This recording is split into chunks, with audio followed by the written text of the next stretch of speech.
Ẹ kú dédé wòyí o. Orúkọ mi ni Sam Adéọ̀sùn. Òjò àánú òun ló tún dé sí ojú ìwòran yín àti sí etí ìgbọ́ yín. Ẹ jẹ́ á gbàdúrà. Ọlọ́run wa dúpẹ́ lọ́wọ́ yín lọ́pọ̀lọpọ̀ fún oore ọ̀fẹ́ láì tẹ́ fún wa. A yìn yín lógo nítorí pé ṣé nítorí pé àánú yín dúró láéláé. Mo mà tún gbàdúrà fún yín pé lónìí a ó rí àánú Ọlọ́run gbà. Ọlọ́run yóò fi ọ̀rọ̀ rẹ̀ yé wa. Agbára tá fi jẹ́ olùṣèrọ̀ náà, Ọlọ́run yóò dá agbára náà lù wá. Bá a ṣe ń tẹ̀lé ọ̀rọ̀ Ọlọ́run, tá a sì ń pe orúkọ Jésù, lórúkọ Jésù Kristi orúkọ náà dáhùn fún wa. Ọlọ́run á gbọ́ àdúrà wa, ayé wa yóò sì tẹ̀síwájú. Jésù Olúwa wa. Àmín. Tó lẹ́ẹ̀kan sí mo tún dúpẹ́ lọ́wọ́ Ọlọ́run fún oore ọ̀fẹ́ ọ̀tun ètò Ọlọ́run tó fún wa pé ká tún jọ wo ọ̀rọ̀ Ọlọ́run lónìí. Mo ti mọ̀ pé ẹ ti rí kókó tí a ó ṣẹlẹ̀ lórí 3 holy steps to God. Ìgbésẹ̀ mímọ́ mẹ́ta sí Ọlọ́run. 3 holy steps to God. Ìgbésẹ̀ mímọ́ mẹ́ta sí Ọlọ́run. Ní nǹkan bí ọ̀sẹ̀ bíi méjì mẹ́ta mo kọ́ ẹ̀kọ́ kan tí mo sọ nípa every steps count, something like that. Ó yẹ kí ẹ ṣe àwọn kan tí wọ́n ti ń bá mi tún ṣe dáadáa.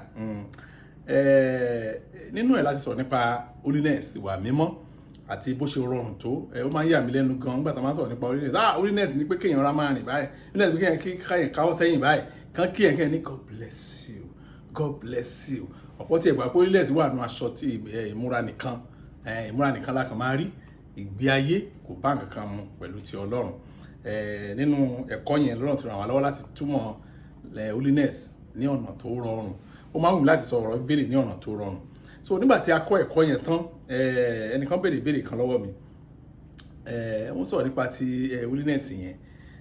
Wọ́n ní báwo lèyàn ṣe lè wá rìn súnmọ́ Ọlọ́run báyìí. Gbogbo nǹkan kan súnmọ́ Ọlọ́run gan. Mo ní ó rọrùn dáadáa. Mo ní ìgbésẹ̀ yẹn ò dẹ̀ pọ̀. Ṣùgbọ́n á dáa kan jẹ́ ká fi kọ́ ẹ̀kọ́. Mo lè lò ní oríṣi ọ̀nà. Mo lè kọ́ wa ní ẹ̀kọ́ yẹn ní ọ̀nà gbogbo. Ṣùgbọ́n ẹ̀kọ́ wòlíì Sámúẹ́lì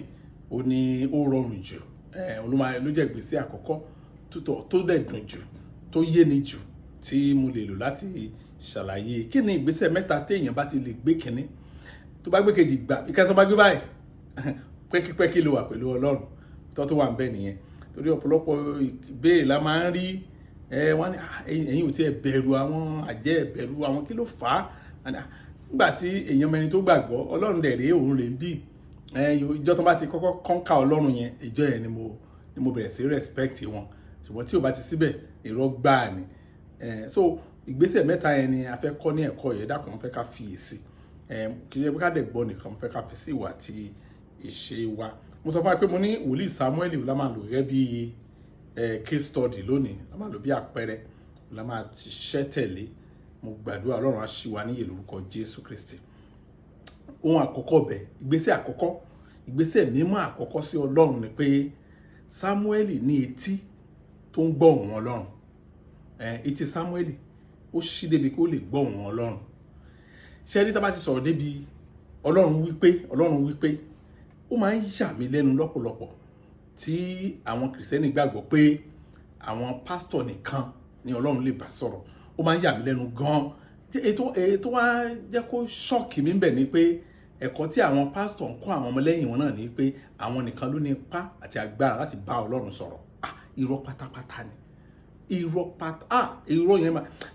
Irọ́ yẹn ti fún òpó tí máa sọ pé àwọn arábí ìfọwọ́n náà ló pọ̀ láàrin wọn. Àwọn yẹn máa ń wò sọ̀rọ̀ yẹn ò ti le jù. Òótọ́ dẹ̀ ni.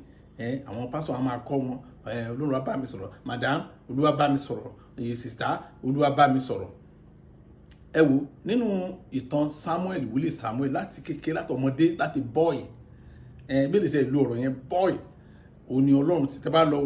1 Samuel chapter 3 verse 1 to verse 4. Òun lẹ́ẹ̀tì rí níbẹ̀ pé kékeré ni Samuel wà nígbà tí Ọlọ́run bẹ̀rẹ̀ sí bá sọ̀rọ̀. Ó ṣàlàyé ẹ̀ fún wa. Then ká lè ní òye wípé nínú ẹ̀sìn Kristi ti májẹ̀mú tuntun, mo sọ fún wa mo ní nígbà tí Jésù tí ó kú fún ẹ̀ṣẹ̀ gbogbo aráyé, mo ní a ṣe àwọn àtúnṣe kan sí òun ló fà tẹ́ fi rí májẹ̀mú láíláí àti májẹ̀mú tuntun. Ìyàtọ̀ tó wà láàrin méjì ni pé a ṣe àtúnṣe àwọn àṣẹ kan ní májẹ̀mú láíláí tó fara hàn ní májẹ̀mú tuntun àti ètò dẹ̀ jẹ́ ògbóǹtarìgì àtúnṣe tá a ṣe ẹyọ tá a bá fẹ́ kó gbé papọ̀ òní bá a ṣe ń jọ́sìn sí Ọlọ́run bọ́lọ́run ṣe ń bá wa communicate nípa jíjọ́sìn sí ó ti yàtọ̀ ní májẹ̀mú tuntun ní ayé tá a wà a ò ní ìdí láti pa ẹran tó bá dẹ́ṣẹ̀ a ní láti lọ bá wòlíì pé wòlíì ẹ̀ṣẹ̀ mi lè ṣe kí n má dìyẹ wá a nídìí ẹbọ kẹbọ torí pé a ti ṣe ètùtù ẹbọ ẹyọ kan. So every other thing in Old Testament ó wà intact ṣùgbọ́n kókó tí mo fẹ́ mú jáde ń bẹ̀ kẹ́ ẹ lè mọ̀ wípé nǹkan tí mo sọ débẹ̀ nìyẹn pé irọ́ pátápátá ni pé pásítọ̀ nìkan lọ́lọ́run lè bá sọ̀rọ̀ kò síbi kankan ẹni tó bá ìjọ kan tí pásítọ̀ kan tí mo sọ tó ń wò mí bákan mọ́ ní orí ìfihàn mi ní bíbélì pé ẹ̀yin nìkan ni Ọlọ́run lè bá sọ̀rọ̀ nígbà tó máa sọ náà májẹ̀mú láíláí májẹ̀mú ní ikú Jésù kí ló wá túmọ̀ sínú ayé yín sà mo ní ẹ fi hàn mí mo ní ìfà gan ni májẹ̀mú láíláí gan mo sọ pásítọ̀ pé Ọlọ́run ti fi ìdí ẹ̀ múlẹ̀ pé nígbà kan sì ń bọ̀ tó yẹ pé gbogbo pé Olúwa wípé yìí kò ní sí ń bẹ̀ mọ́ ẹ̀rí kì í ṣe pé Ọlọ́run ni máa rán yàn o ìyẹn kọ́ ni mò ń sọ Ọlọ́run máa rán àwọn olórí ẹ̀ sí àwọn èèyàn ẹ̀ ṣùgbọ́n pé ẹnìkan ló ní monopoly ẹ̀ mú ní irọ́ ni ẹ̀rí wọn ò lè rí ẹsẹ̀ ẹyọ kan fún mi ṣùgbọ́n tí a bá dé ká wo ìwé Joel chapter 2 verse 28 ẹ̀yọ ìwé Joel ẹ̀ má kí n ta sọ débẹ̀ mo ní Samuel ní etí tó lè gbọ́ ohùn Ọlọ́run tẹ́ bá ti lè gbé ìgbésẹ̀ yẹn tẹ́ bẹ̀ sí ní etí tó ń gbọ́ Ọlọ́run ó tán ìgbésẹ̀ àkọ́ ti dúró nìyẹn. Joel chapter 2 verse 28 Bíbélì sọ pé yóò sì ṣe ní ìkẹyìn ọjọ́ èmi yóò tú nínú ẹ̀mí mi sí ara ènìyàn gbogbo ṣẹlẹ̀ bẹ́yẹn ní ìkẹyìn ọjọ́ èmi yóò tú nínú ẹ̀mí mi sí ara ènìyàn gbogbo àwọn ọmọ yín ọkùnrin àti àwọn ọmọ yín obìnrin yóò máa sọ tẹ́lẹ̀ ṣẹlẹ̀ bẹ́yẹn àwọn arúgbó yín yóò máa láàlá àwọn ọ̀dọ́mọkùnrin yín yóò máa ríran mo rántí nígbà tí a sì jẹ́ ọ̀dọ́ àwọn tó bá ti ríran tó bá ti bẹ̀ sí ríran báyìí tàbí wọ́n pẹ́ gbọ́ ọ̀rọ̀ Olúwa nígbẹ̀gbẹ̀ wọn adáṣọ sílẹ̀ so wọ́n ti wáyé káyọ̀ tó wáyé pé ọ̀rọ̀ Ọlọ́run la fẹ́ tẹ̀lé pé gbogbo àwọn tó bá sọ tẹ́lẹ̀ kí wọ́n lọ dáṣọ sílẹ̀ mọ̀ pé gbogbo wa ni a máa jẹ́ pásítọ̀ tí ò ní sọmọ ìjọ ẹ̀rẹ́bẹ̀yẹn so àwọn Yorùbá ẹ̀bùn ni fún ìdàgbàsókè ìjọ it's not necessarily mean pé o ti di wòlíì tàbí o di àlùfáà tàbí o di pásítọ̀ òun ló fà tẹ́kọ̀ọ́ bá sọ pé ṣé orí kẹ́kẹ́ gbọ́ ọ̀rọ̀ Olúwa olùdájọ́ ilẹ̀ náà ni bí o tiẹ̀ ní ẹ̀kọ́ bí o tiẹ̀ mọ̀ anything about God bí o tiẹ̀ mọ̀ anything about the Bible ìjọ bẹ̀rẹ̀ nìyẹn ara wàhálà tí ayé wà lónìí nìyẹn tó bá nǹkan jẹ́ nígbà tí wá di ọjọ́ Pentecost la tó mọ àsọtẹ́lẹ̀ ikú tó ṣe nígbà tí àwọn apostoli tó bá ti fún onírúurú èdè sọ̀rọ̀ èyí tó ń sọ èdè Germany èyí tó ń sọ èdè wọn ní Argentina èyí tó ń sọ èdè wọn ní Mexico èyí tó oríṣiríṣi àwọn èdè èyí tó ń sọ Ìjẹ̀bú tó dẹ̀ jẹ́ òyìnbó tí ò ní Nàìjíríà rí oríṣiríṣi àwọn èdè kì í ṣe ìsọtẹ́lẹ̀ fèdè fọ̀ kì í ṣe èdè ọ̀run o a ti pariwo ẹ̀ títí o kò sẹ́ni tó lè ẹ̀ńbà tí lè proof ẹ̀ fún mi pé ìfèdè fọ̀ pírí kára para èdè ọ̀run ni kó wá proof ẹ̀ fún mi kárí àmì ò tẹ̀ tí ìpàdé ẹnì kankan tó proof ẹ̀ ẹlòmíà ní ẹ̀hẹ́n so kì í ṣe èdè ọ̀run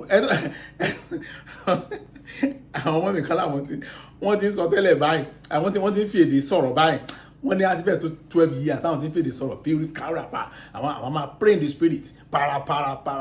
wọ́n á bèèrè lọ́wọ́ mi nígbà táwọn gbọ́ ẹ̀kọ́ yẹn wípé so kì í ṣe èdè ọ̀run mo kàn wọ́n dà nígbà èdè tẹ́ fi ń sọ èdè tẹ́ wá ń sọ for the past 12 years èdè wo nìyẹn wọ́n làwọn kọ́ ni wọ́n ní pásítọ̀ wọn ni ó kọ́ wọn ní ayé ìgbà wọn ló máa ṣe o ṣé ní ọjọ́ Pentecost nígbà tí wọ́n fi onírúurú èdè sọ̀rọ̀ yẹn àwọn kan tí wọ́n jẹ́ ọmọ ìlú èdè tí wọ́n sọ yẹn wọ́n query wọn ṣé ọtí ni ká láwọn wọ̀nyí mu ni kí ló ṣayé yín báyìí ẹ̀rí Pétérù sọ̀rọ̀ kan lọ́jọ́ yẹn nínú àwọn ọ̀rọ̀ tó sọ ó pọ̀ gan ṣùgbọ́n mo fẹ́ mú just ọ̀rọ̀ kan jáde nínú ọ̀rọ̀ tó sọ Acts of Apostles chapter 2 verse 15 and 16 bí sọ pé ó ní ó ń dá wọn lóhùn Pétérù ń dá wọn lóhùn yẹn ó ní àwọn wọ̀nyí kò mu ọtí yóò bí ẹ̀yin ti ro wákàtí kẹta ọjọ́ ṣáà ni èyí ẹ̀rí ó ní verse 16 ó ní bẹ́ẹ̀ kọ́ èyí ni ọ̀rọ̀ tí a ti sọ láti ẹnu wòlíì Jóẹ́lì wá wípé now tẹ́ bá ní Bible lọ́wọ́ tẹ́ bá wo verse 17 ẹ̀rí pé ibi tá a kà lẹ́ẹ̀kan yẹn nínú Joel chapter 2 verse 28 Pétérù kò tiẹ̀ word for word pé a ti sọ àsọtẹ́lẹ̀ yẹn years ago ipe tó bá ti di ìkẹyìn ọjọ́ Ọlọ́run á tú ẹ̀mí òun jáde sí ara ènìyàn gbogbo this time around kò sọ pé sí ara àwọn pásítọ̀ gbogbo kò sọ pé sí ara àwọn wòlíì gbogbo ṣe pé láwọn bí so sí ara àwọn ènìyàn gbogbo kò sí monopoly pé èèyàn fẹ́ ṣe kí ni o èèyàn fẹ́ gbọ́ ẹ̀yìn láti ọwọ́ Ọlọ́run wá, kò sí monopoly ẹ̀ mọ́. Nítorí náà Ọlọ́run pè wá lára ìdí Ọlọ́run fi pè wá ni pé kó lè bá wa sọ̀rọ̀ ká lè gbọ́, kí sì wá sí ká lè gbọ́. Tó jẹ́ ìgbésẹ̀ àkọ́kọ́ láti súnmọ́ Ọlọ́run ju bẹ́ẹ̀ ṣe wà lọ. Ìgbésẹ̀ àkọ́kọ́ ni pé ẹ má jẹ́ ká gbàgbé, mo ní Sámúẹ́lì ní etí tó ṣí tó ń gbọ́ ohùn Ọlọ́run. Tẹ́ bá wo Romans chapter 10 verse 17, Bíbélì sọ̀rọ̀ kan níbẹ̀. Bíbélì sọ pé ó ní ìjẹ́ nípa gbígbọ́ ni ìgbàgbọ́ tí í wá, nípa gbígbọ́. Ṣé rí ẹsẹ̀ yìí tó bá túmọ̀ létí màá kàn wípé Bíbélì ò sọ nǹkan tẹ́ ń sọ yìí, Bíbélì ò sọ báyìí, what is wrong? Kí ló táwọn èèyàn wọn yóò ṣe bẹ́ẹ̀ mọ́ kó ṣí wọn níyè? Àwọn tó dẹ̀ ń sọ náà wọ́n ní platform tó pọ̀, wọ́n á kàn máa tẹnu mọ́rọ́. Ó ní ìjẹ́ nípa gbígbọ́ ni ìgbàgbọ́ tí í wá, àti gbígbọ́ nípa ọ̀rọ̀ Ọlọ́run. Now kí ni bẹ́ẹ̀ ń sọ fún àwọn tó ń sọ fún wa ní wípé nípa tètè èèyàn bá ṣí nígbàgbọ́ èèyàn máa ń le. Ẹ̀yìn tètè èèyàn ṣí tó gbọ́ ohùn Ọlọ́run, bára ṣe mọ̀ pé ohùn Ọlọ́run ní Bíbélì sọ́nbì, ó ní àti gbígbọ́ nípa ọ̀rọ̀ Ọlọ́run, kì í ṣe Bible náà sọ pé Bíbélì ọ̀rọ̀ Ọlọ́run la máa ń pè, àbí Bíbélì tá bá ṣe bẹ́ẹ̀ ní àìmú Bíbélì wa ọ̀rọ̀ Ọlọ́run. So but tá bá lọ wo èdè Greek, rema ó ní ọ̀rọ̀ ní bíbáyìí. Rema túmọ̀ sí spoken word, kì í ṣe written word. So tó wá pé èdè Greek ó sọ unique débi pé tó wá pé written word ni wọ́n ń sọ, ẹ ti mọ̀ pé ọ̀rọ̀ Ọlọ́run Bíbélì nìyẹn. But níbi ìrọ̀ ọ̀rọ̀ ó wà differentiated ní Bíbélì. Ọ̀rọ̀ tí wọ́n mìn bí ni nípa gbígbọ́ sínú etí ènìyàn, spoken word. Ẹni pé kẹ́kẹ́ yẹn tó lè ní ìgbàgbọ́ tó le, ọ̀rọ̀ bá ṣí etí ẹ̀ tó bá gbọ́, oh my God, ẹ gbọ́ ìgbàgbọ́ ò ló le jù nínú ẹni tí pásítọ̀ bá sọ pé ẹ̀mí Ọlọ́run ní mọ́mí ẹ̀mí Ọlọ́run ní kẹ́ máa lọ sí ìlú Ìjẹ̀bú, àti ẹni tí Ọlọ́run bá sọ pé yá máa lọ sí ìlú Ìjẹ̀bú, èwo ló so ìgbàgbọ́ ẹni bẹ́ẹ̀ máa le, tó Ọlọ́run fẹ́ kí ìgbàgbọ́ wa le,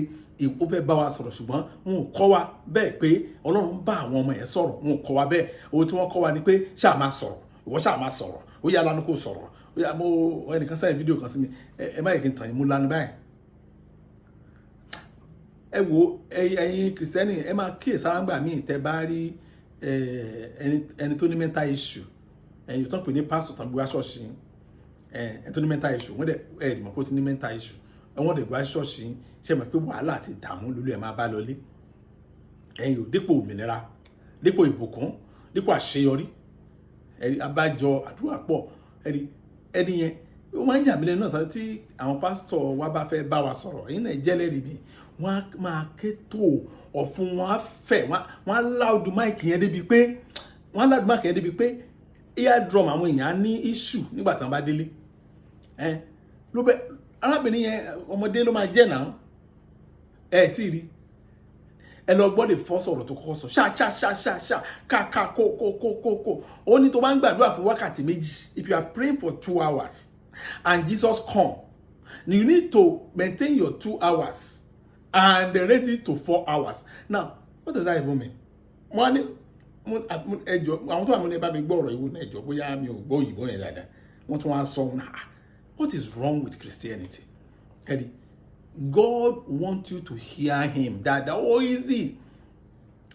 Ẹnìkan bá aláṣẹ wá lè develop hearing yẹn gangan. Ó simple gan. You will have to go deeper in the word of God. O gbọ́dọ̀ wá ọ̀rọ̀ Ọlọ́run jinlẹ̀ tó bá fẹ́ máa gbọ́. The written word yẹn ó gbọ́dọ̀, that's why Ọlọ́run sá sọ fún ọmọ Ísírẹ́lì pé ẹ kọ sí igbá àyà yín, ẹ ọ̀rọ̀ mi ẹgbọ́n Dáfídì ni àwọn ará Bíbélì gbà yẹn, ọ̀rọ̀ rẹ ní fìsílà sí pọ̀ ọ̀nà mi.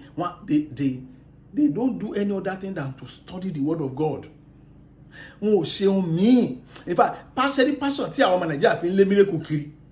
passion yẹn òun náà ni àwọn ọmọ Ísírẹ́lì fi ń lé ọ̀rọ̀ Ọlọ́run kiri láti understand the written word yẹn, ọ̀rọ̀ tá a kọ. The moment tẹ́ bá ti ní òye dénúdénú ọ̀rọ̀ tá a kọ, ìtìyàn abẹ̀ sí ṣí. Bẹ́ẹ̀ ni mo sọ fún yín, torí pé nípa ọ̀rọ̀ tá a kọ òun ni ẹ fi máa mọ̀ pé ọ̀rọ̀ tá a sọ pọ́lọ̀ ló ń sọ. Mo sọ fáwọn kan, mo ní láì pé Sátánì báyàn sọ̀rọ̀ àti pé Ọlọ́run báyàn sọ̀rọ̀, láì yẹn tì gan. Tí ẹ bá wọ ọ̀rọ̀ Ọlọ́run jinlẹ̀ dáadáa, ẹ ní understand pé pastor ó mà ṣe o àwọn pastor yẹn ni wọ́n ní for years Sátánì ló bá wọn sọ̀rọ̀ wọ́n ní ìgbà táwọn fi ayé wọn fún Jésù mo ní ẹ dúró sà for years ìgbà tẹ́ fà mo ní ṣe ìgbà yẹn tí Sátánì bá yẹn sọ̀rọ̀ yẹn tí di pastor wọ́n ní pastor ni wọ́n àwọn tẹ̀ ti dájọ́ lẹ́ẹ̀kan pàápàá mo ní atọ́dún mélòó wọ́n náà máa lọ bí 11 years Sátánì bá yẹn sọ̀rọ̀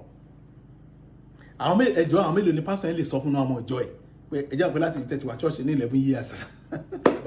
àtàyè ló bá mi sọ̀rọ̀ ìdí ẹ̀ ni pé wọn ò mọ ṣúkú nínú ọ̀rọ̀ Ọlọ́run the written word ò ní kọ́kọ́rọ́ láti ṣe tiwa sí spoken word òótọ́ bẹ́ẹ̀ nìyẹn ẹ̀rí bẹ́ẹ̀ náà ní etí wọ́n ní Samuel ò ní etí láti gbọ́ ohùn Ọlọ́run ibi tí àṣeyọrí yín ti bẹ̀rẹ̀ nìyẹn ẹ bá gbé ìgbésẹ̀ kìíní ó ti gbé 1/3 ìsúnmọ́ Ọlọ́run. Number 2, Samuel held unto God's standard. Oh God, Samuel ó di òté Ọlọ́run mú òté tí Ọlọ́run fi fún àwọn ènìyàn Samuel dìmú láti bẹ̀ẹ̀ dópin kò gbà ẹ wo gbogbo àwọn tí wòlíì Samuel pàdé ní ìgbà ayé ẹ̀ pátápátá kò síjọ́ kan wọ́n fẹ́ modify ọ̀rọ̀ Ọlọ́run wọ́n fẹ́ edit ọ̀rọ̀ Ọlọ́run wọ́n fẹ́ dilute ọ̀rọ̀ Ọlọ́run ìtumọ̀ tẹ bá farabalẹ̀ kọ́ ẹ̀kọ́ bàbá yẹn ẹ rí i pé ó jẹ́ ẹni tó jẹ́ pé standard Ọlọ́run yẹn kò ní láíláí kò ní reduce tẹ bá wò yẹ rí i pé àwọn wòlíì kan àwọn pastor kan àwọn priest kan ní Bíbélì wọ́n ètè Ọlọ́run lórí ayé wọn Ọlọ́run cancel ẹ̀ kí ló fà á torí àwọn ọmọ wọn torí pé kò ṣiṣẹ́ lórí àwọn ọmọ ẹ̀ dáadáa ogun yẹn náà ja wòlíì Samuel àwọn ọmọ ẹ̀ náà ní kọ́kọ́ kan lọ́wọ́ ṣùgbọ́n Ọlọ́run ò béèrè tọ́tọ́ wà bẹ́ẹ̀ ni Ọlọ́run pín sí méjì ó pín àwọn àtọmọ ẹ̀ ó pín wọn níyà kò béèrè ọmọ lórí kò béèrè problem ọmọ ẹ̀ lórí ẹ̀ kò ṣe bẹ́ẹ̀ tẹ́ bá farabalẹ̀ wò dáadáa àwọn ọmọ Samuel gangan fúnra ẹ̀ ẹ̀yìn Samuel ó kéré nígbà tí ó ń wo àwọn ọmọ Élì tó ń ṣeré déédéé ó kéré ṣùgbọ́n pẹ̀lú bó ṣe kéré tó yẹ kó ní ẹ̀kọ́ tó máa kọ́ ṣùgbọ́n kò rí nǹkan kọ́ yet n tó fà á ni pé ó súnmọ́ Ọlọ́run torí standard náà ìgbésẹ̀ mímọ́ kejì tí Samuel ṣe tó fi súnmọ́ Ọlọ́run tó bẹ̀ ni pé ó di òté Ọlọ́run mú he held on to the standard of God ni tá bá wo 1 Samuel chapter 8 from verse 4 to verse 6 àlejò ní 6 1 Samuel chapter 8 verse 4 to verse 6 ẹ jẹ́ ká kà bẹ́ẹ̀ ni bẹ́ẹ̀ ni gbogbo àwọn àgbààgbà tí Israeli péjọpọ̀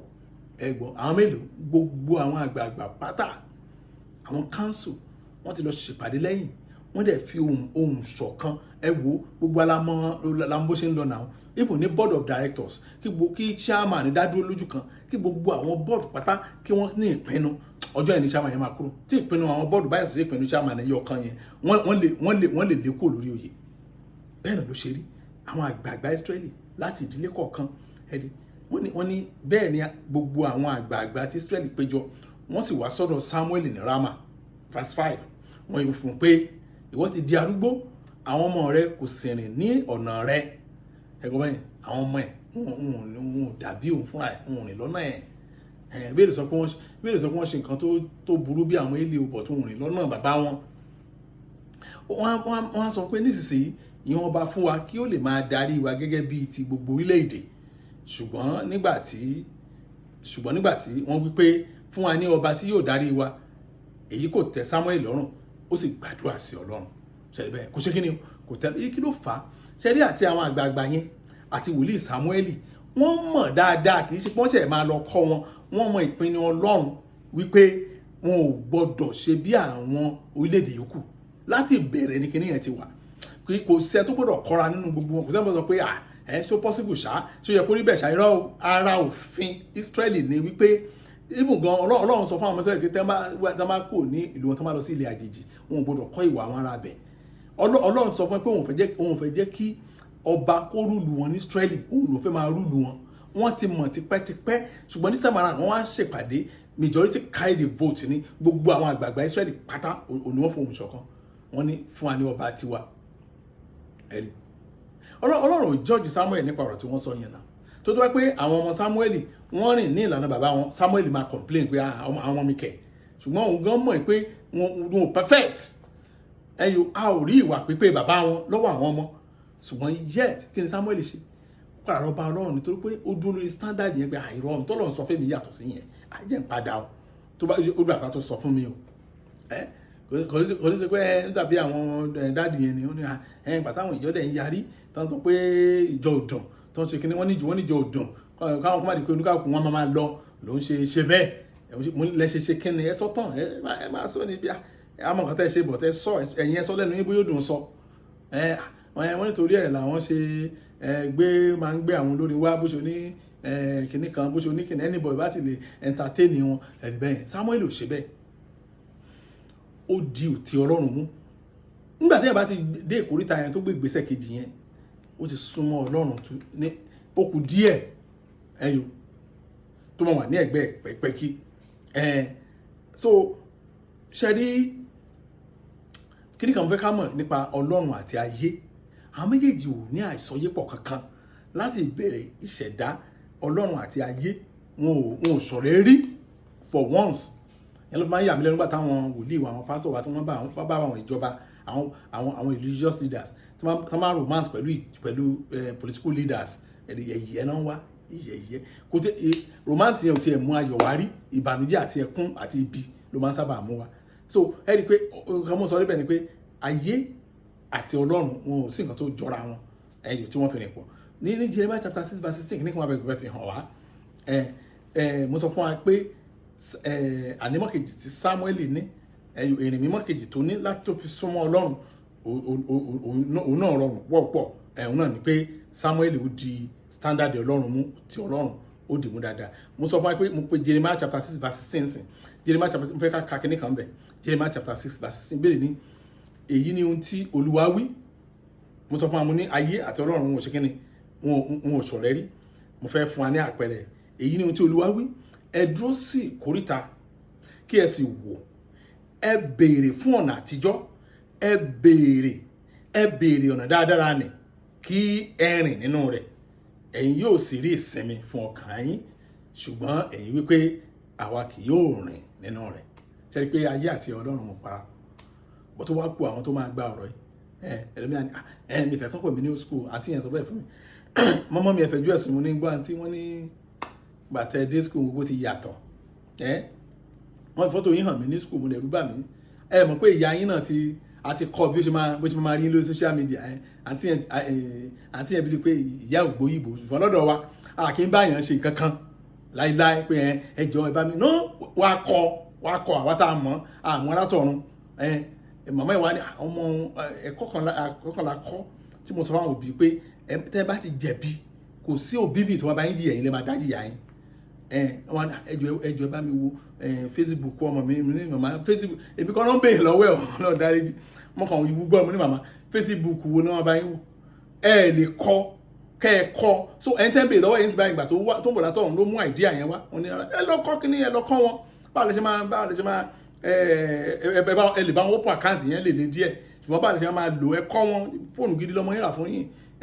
ọmọ yẹn àkọ́bí yín ti ra fóònù gidi fún yín ẹ fi mọ́nítọ̀ ọmọ tí ẹlẹ́gbà ìrìn ẹ̀gbọ́ yìí kò tó ọ̀sẹ̀ kan tí ìyàwó kún Facebook òun lórí fọ́tò ọmọ ẹ̀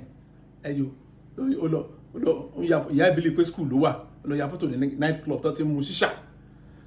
wọ́n ní kó máa bọ̀ nílé mo kàn pé ìgbà tí mi ìfú lára mo ní sáré wá mo ní oníṣẹ́ kan tí wọ́n ní kan jẹ́ fún ẹ ẹgbẹ́ tí pásọ̀ bá ti ní òun oníṣẹ́ kan tí wọ́n ní kan jẹ́ fún ẹ wọ́n ti fi lè pé ẹ̀mí Ọlọ́run ló ń ṣe yẹn ó sáré dé láì mo ní àǹtí wọ́n lẹ̀ ti gúdù gan báyìí wọ́n lẹ̀ ti gúdù gan báyìí excuse nígbà tí mo fi kíní ẹ̀ ó ní kì í ṣe pé wọ́n fẹ́ bá wọn lọ́sà wọn kàn pretend ní ìgbà táwọn wọ́n pè ní old school ibi tí mo ní kò jẹ́ kàkà ni ibi tí mo ní kò jẹ́ kàkà mo ní olóyìnbó ní ẹ̀ka lóyìnbó. Thus says the Lord, stand in the way and see, oh God, and ask for the old part. Mo ní kò dúró kí náà ní kò ask fún ó ní old part. So àwọn olóòní ní old part àwọn old school olóòní ní old part ààrẹ ò dá old part yẹn ògùn ni obìnrin sọ pé ó ní where the good way is, the old part where the good way is, and walk in it, then you will do what? You will find rest for your soul. Abájọ abájọ tí ò sí ìsinmi fún ọ̀pọ̀lọpọ̀ kìrìsìtẹ́nì bọ́n ṣe ń gbàdúrà tó bọ́n ṣe ń gbààwẹ̀ tó láyé ká máa ní ìsinmi ẹ̀gún burúkú ni abẹ́rẹ́ ó ní èyí ni ohun tí Olúwa wí ẹ dúró ní ìkóríta kí ẹ sì wọ̀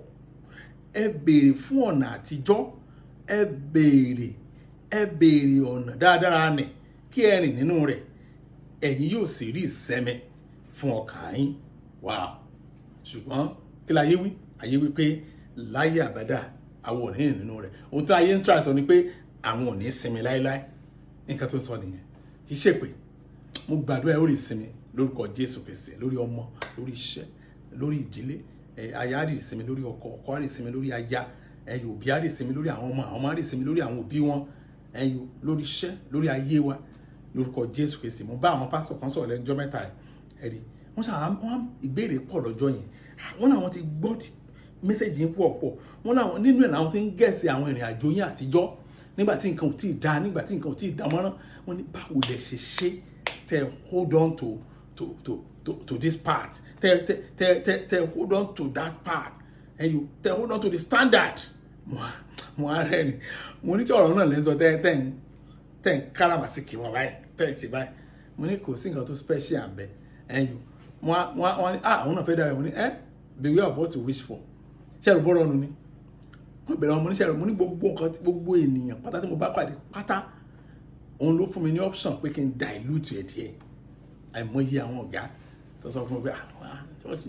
àwọn èèyàn sọ fún mi ọ̀rẹ́ tí ń le jù díẹ̀ ni mo rí jẹ́ ọba sí àmì kan rí tó wọ́n pé ìwàásù ẹ̀ tí ń le jù àdúrà làwọn èèyàn bá wá ṣọ́ọ̀ṣì ká máa ṣàdúrà fún wọn ní tí wọ́n bá ti rìn lọ́nà àdúrà kan wọ́n ní kí ni problem mi wọ́n bá inú àdúrà wọn ìpè àdẹ̀jà wọn but ṣé tí ẹ kó kó ń bẹ́ẹ̀ you can't change the world mommy you can change the world daddy you can the moment you change the world around you you have changed the world ẹ̀rí wọ́n mo dúpẹ́ lónìí pé I held on to that standard ní gbogbo àwọn ìkúríta kọ̀ọ̀kan báyìí mo ní opportunity láti ṣe nǹkan tó wù mí mo dẹ̀ ní excuse fún ẹgbẹ́ àwọn ìmí àwọn ṣe nǹkan wọn ò ní excuse but mo ní excuse mo lè fún yẹn excuse dáadáa ṣùgbọ́n láyé àbádà mo ní ìgbàgbọ́ wípé ọ̀rọ̀ bẹ́ẹ̀ sọ pé gbogbo ayé ṣì ń bọ̀ nínú ìmọ̀ òtítọ́ máa ń sọ fáwọn ìgbà yẹn mo ní ẹ̀wù gbogbo ayé ṣì ń bọ̀ nínú ìmọ̀ òtítọ́ tá máa dé nínú ìmọ̀ òtítọ́ kì í ṣe àwọn pásítọ̀ kan Ọlọ́run máa lò òtọ́ ni mo ní tó bá yá irọ́ á sọ àwọn èèyàn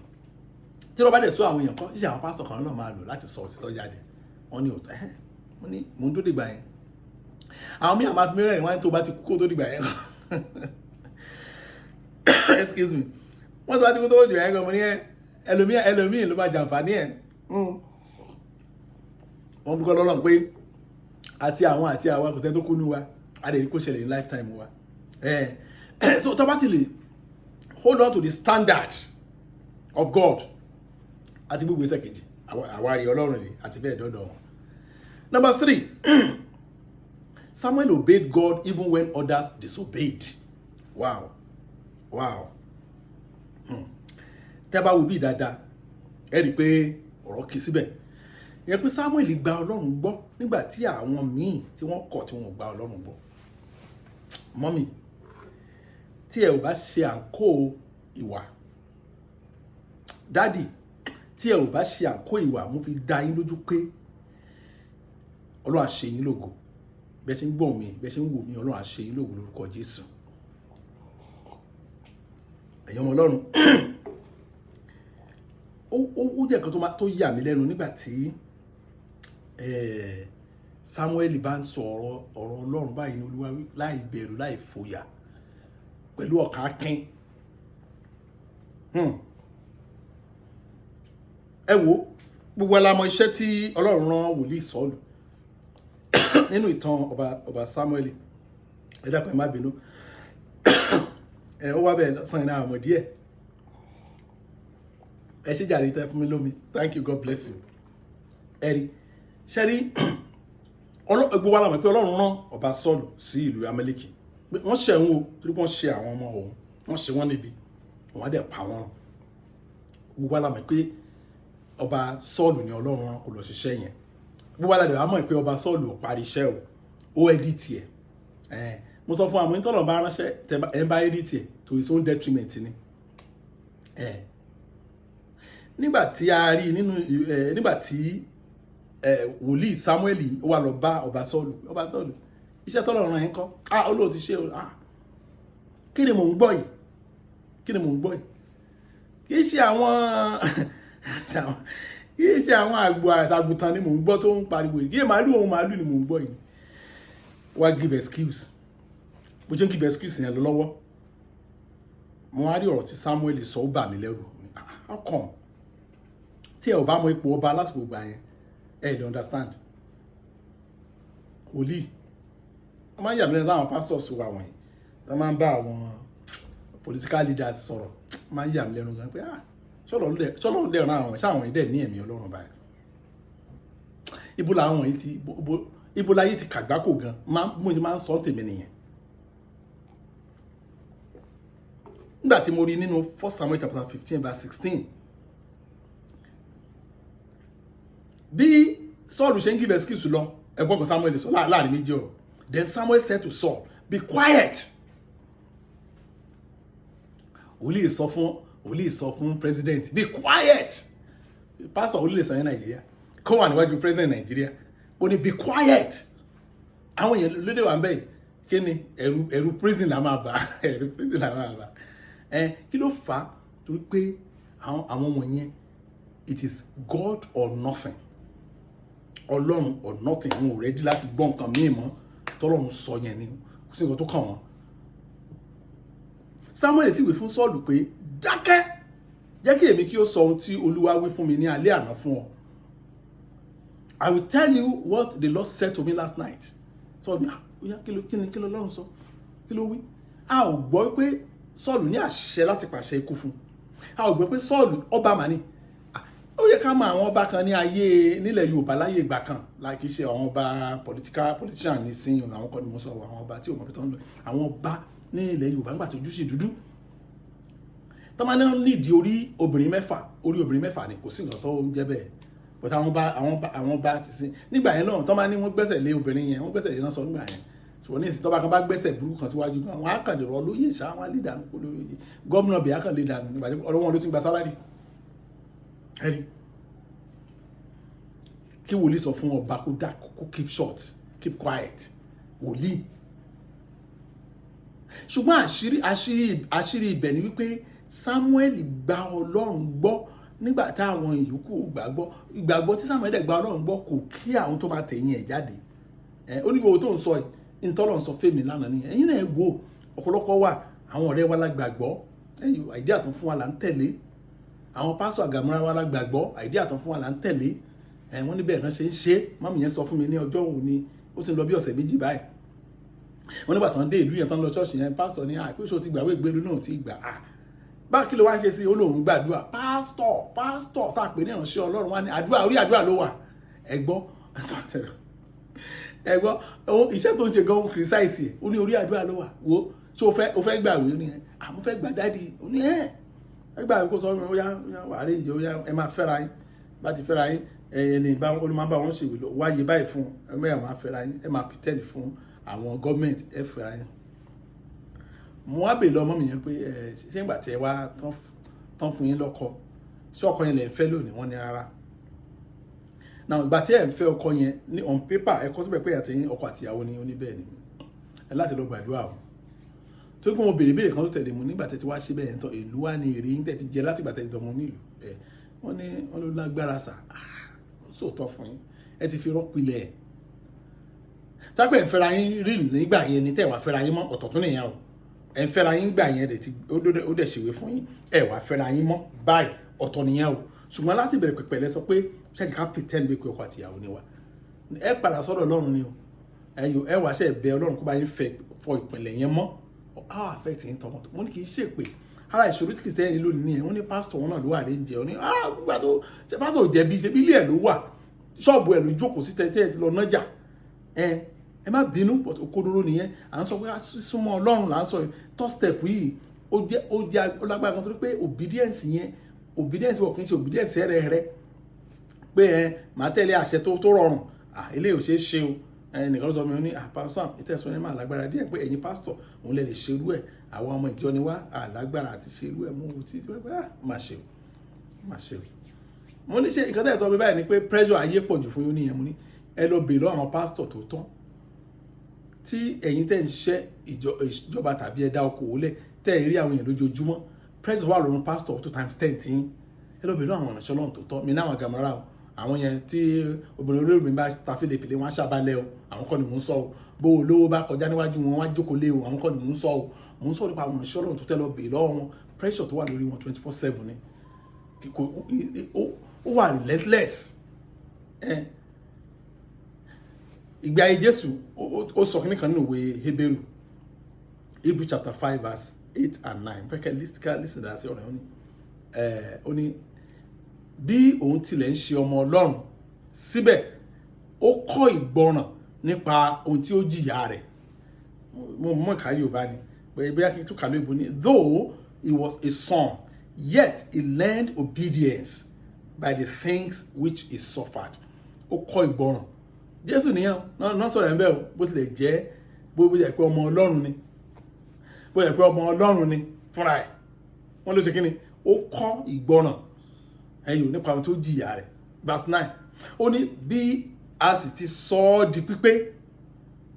ó wá di orísun ìgbàlà àìnípẹ̀kun fún gbogbo àwọn tó gbọ́ràn lẹ́yìn rẹ̀ àbí bíbélì mi kan sọ pé fún gbogbo àwọn tí ó gbọ́ràn sí lẹ́nu bíbélì mi kan míì sọ pé fún gbogbo àwọn tí ó ń gbọ́ tirẹ̀ so Jésù gan pàápàá fúnra ẹ̀ ó fún wa ní example ìgbọ́ràn nígbà tó wà ní ayé yìí tó ní gbogbo àwọn ànímọ́ mẹ́tẹ̀ẹ̀ta yẹn lọ́wọ́ gbogbo àwọn ànímọ́ mẹ́tẹ̀ẹ̀ta ètà discuss nínú ẹ̀kọ́ ìgbogbo ẹ̀pátá ló ń lọ́wọ́ pé Jésù ní etí tó gbọ́ ohùn bàbá ẹ̀ ìyẹn àjẹmọ́nú nìyẹn Jésù ní etí tí ó mú God standard yẹn standard bàbá yẹn high kí ló fà á tó pé ọmọ Ọlọ́run ni Ọlọ́run sì ní fúnra ẹ̀ kejì ni pé Jésù wá fi hàn wá fúnra wa táwa nú ayé wípé ìgbọràn wípé ó exhibit ẹ̀ so téèyàn bá ti fi ìgbọràn yẹn wá kún ẹ̀rí ṣe kébó ṣe ó dìgbà táwọn tó dé stage pé ká gbọ́ràn sí àṣẹ Ọlọ́run bá àti ẹ̀mọ̀ nǹkan tó mean ìgbà yẹn ni ìgbọràn wá pé agbọ́ràn sí àṣẹ Ọlọ́run a ò máa come àdẹ̀mọ̀ tó mọ̀ ẹ̀ even gan ọ̀pọ̀lọpọ̀ ìgbà míì ìgbà àti Ọlọ́run fún wa ní instruction kò make sense bí bàbá tí ojú ọmọ pọ́n eventually torí kan ó máa ẹyọ kan mà ní bẹ́ẹ̀lì pé ó máa rẹ ẹyọ kan ọmọ yẹn ó ti wá di boy náà wá ní ó yá mú ọmọ yẹn kó lọ fi ṣe ìrúbọ fún mi àwọn ọmọ yẹn ò kí àwọn ọmọ tí wọ́n ṣàti wọ́n ṣe kí ni wọ́n mọ ohun bàbá wọn Ọlọ́run ló sọ bẹ́ẹ̀ wọ́n lọ ṣe lẹ́yìn wò yẹn wọ́n lọ ṣe nìyẹn kò sí nǹkan tó kàn yẹ pé ẹ̀yin náà wo ìgbọ́ràn yẹn bó ṣe extreme as long as wọ́n mọ̀ pé Ọlọ́run òun ló sọ bẹ́ẹ̀ ṣùgbọ́n láyè ìsìn ẹlòmíà máa bá wa jiyàn pé ìjọba ló máa ṣòfin wá ní tí òfin tó bá ti tako ẹnìkan sì bàmí yàgbé ẹlẹ́jọ́ mẹ́ta nígbà tá a sọ̀rọ̀ bí 15 minutes ló wá ní òótọ́ mà ní òótọ́kọ́ tẹ̀lé continue ìjọ ìwọ ni lẹ́yìn bàtà tó ṣàlàyé tán ni o ìyẹn bàtà lágbára o nígbà tí ìjọba ṣe òfin lóòótọ́ àwọn àmọ̀ pé òfin yẹn tako wọn lọ́run oníta ló fi ìjọba síbẹ̀ èso Ọlọ́run ló fi ìjọba mo ara ẹni mo ní kí ló ti bèèrè sọ pé nígbà tí olódò bá lórí ipò ìlú ayọ̀ ṣùgbọ́n táwọn aláìsàn tó bá wà bẹ́ẹ̀ ìlú abanújẹ́ kí ló ti bèèrè sọ̀sọ̀ bẹ́ẹ̀ ṣé Ọlọ́run ò mọ̀ pé èèyàn burúkú fẹ́ bọ́ síbẹ̀ ni so mo ní this thing is very simple àwọn wọ̀nyí wọ́n súnmọ́ Ọlọ́run àwọn kéékèèké tí wọ́n dẹ̀ níyẹn ó ní àṣírí wọn ó ní separate àwọn àti àwa ẹ̀rí mo ní nígbà ìbéèrè tí olórí kan tí ó bá ṣe àṣẹ tí ò bá èrò lọ́wọ́ kàn ṣe sẹ́nu ara ẹ̀ ní ájèlè wọn fáìn kí ló mú àwọn ìbéèrè mẹ́ta má forí balẹ̀ fún èrè mo sọ fún wọn gbàtà ẹni tó bá mi ágì mo ní àwọn ìbéèrè mẹ́ta kì í ṣe àṣẹ ìjọba ní pé ó yà èrè rẹ̀ ó yà forí balẹ̀ fún wọn ẹ máa ṣe o mo á tì sí wọn mo ní títí ìjọba tẹ̀sọ́ pé ó dáa o kò sí àwọn sọ pé kò sí nǹkan tó fà báyìí o bàbá àtọmọ obìnrin tó bá lóbìnrin tó bá fáìn ó lè máa bá sùn pé kì í ṣòfin mọ́ kò sẹ́ni tó máa lo ẹ̀wọ̀n sí mo ní kí lè máa ṣe ọláyé ò ní bàjẹ́ no ṣe bẹ́ẹ̀ bí argument yìí nìyẹn pé ṣe bọ́ọ̀lù ló fi wọn síbẹ̀ argument ní pọ́nrán ló fi wọn síbẹ̀ but èèyàn burúkú ni wọ́n wá ṣòfin báyìí àbí ọláyé ò ní bàjẹ́ wọ́n ṣe báyìí so àwọn wọ̀nyẹn ò ráàyè gbogbo foolish questions wọ̀nyẹn wọn ò ráàyè jam question bí àǹtí olórin yẹn ṣe kọ́ ohun tó ń ráàyè ni pé Ọlọ́run ló sọ wọ́n dẹ̀ ní ìdánilójú kì í ṣe ìran wèrè tí pásọ̀ yín sọ fún yín tí ò bá bíbélì mu o ẹ̀kọ́ ni mò ń sọ fún yín o mò ń sọ fún yín pé kí ẹ tó tẹ̀lé gbọ́ anything spoken word ẹ ti mọ written word de góńgó tí ó bá yẹ pé ọlọ́run kó lónìí báyìí sọ̀rọ̀ ìmílẹ̀ lè máa mọ̀ torí pé àtakò ọ̀rọ̀ ẹ̀ ni kò ní bá mu very simple ni ẹ̀rí ẹ̀yàn ọmọ ọlọ́run mo gbàdúrà pé ọlọ́run á ràn yín lọ́wọ́ láti súnmọ́ tó gbé sọ pé ọlọ́run ń fa àwọn èèyàn sí ọ̀dọ̀ ara rẹ̀ ṣùgbọ́n àwọn tó ní àwọn ànímọ́ mẹ́tẹ̀ẹ̀ta yìí ó ní ọlọ́run ṣetán láti fà sí ọ̀dọ̀ ara rẹ̀ á lo àpẹẹrẹ bàbá wa wòlíì Sámúẹ́lì mo sì gbàdúrà pé ọlọ́run á mú yín súnmọ́ ọ̀dọ̀ rẹ̀ àwọn nǹkan kéèké wọ̀nyí tó jẹ́ nǹkan mẹ́tẹ̀ẹ̀ta discuss yìí ọlọ́run á jẹ́ kó rọ̀ yín lọ́rùn láti ṣe lórúkọ Jésù ṣe torí pé tẹ́tí sí wa ẹ jẹ́ ká gbàdúrà ọlọ́run wa mà tún dúpẹ́ lọ́wọ́ yín fún oore ọ̀fẹ́ ọ̀tún tẹ́tún fún wa mo gbàdúrà fún yín pé ọlọ́run yóò fún yín ní oore ọ̀fẹ́ láti súnmọ́ òun lórúkọ Jésù àwọn nǹkan tá a discuss kékeré wọ̀nyí mẹ́tẹ̀ẹ̀ta ẹ̀ agbára tí ẹ fi gbé ṣe ní ìgbésẹ̀ tó lágbára ọ̀nà àfi fún yín agbára tí yóò fi ṣí láti gbọ́ ohùn ọlọ́run nípa kíkọ́ ẹ̀kọ́ nínú ọ̀rọ̀ ọlọ́run tá a kọ́ ọlọ́run àfi fún yín lórúkọ Jésù Kristi agbára tẹ́ fi dúró lórí standard ọlọ́run gan ní tó bá wáyé kó ṣe orí standard yẹn lẹ dúró sí ọlọ́run á fún yín ní agbára náà lórúkọ Jésù Kristi ọlọ́run á fún yín ní ẹ̀mí ìgbọ́ràn ẹ̀yọ láti gbọ́ àṣẹ ọlọ́run kẹ́ẹ̀dẹ̀ tẹ̀lé láì ka ohunkóhun sí ọlọ́run á fún yín ní oore ọ̀fẹ́ bẹ́ẹ̀ mo gbàdúrà fún yín pé nínú ètò kọdún yìí kò fi parí ẹ lu ayé yín nínú ìrọ̀rùn ẹ̀yọ wọn ní ọlọ́run á fi ọkàn yín balẹ̀ ògo ní fọlọ́run lókè ọ̀run Jésù Olúwa wa ìjẹ́ kí ìrọ̀fẹ́ Jésù Kristi Olúwa wa ìfẹ́ mọ́ ti ọlọ́run dàpọ̀ tẹ̀ mọ́ kó máa bá wa lọ kọ́lọ́run kó ṣàánú fún wa kó dáwọ́lé wa mọ́mí ọlọ́run dáwọ́lé yín dáàdì ọlọ́run dáwọ́lé yín gbogbo ohun tó dàbí ohun tó nira tó di kò ṣeé ṣe láti ìsìn lọ ó ti di ṣíṣe é ṣe lórúkọ Jésù Kristi ẹ̀rí yín á pọ̀ ojoojúmọ́ láti máa jẹ́ ògo ní fọlọ́run lókè ọ̀run Jésù Olúwa wa àmín. Praise the Lord. Hallelujah. Thank you and God bless you.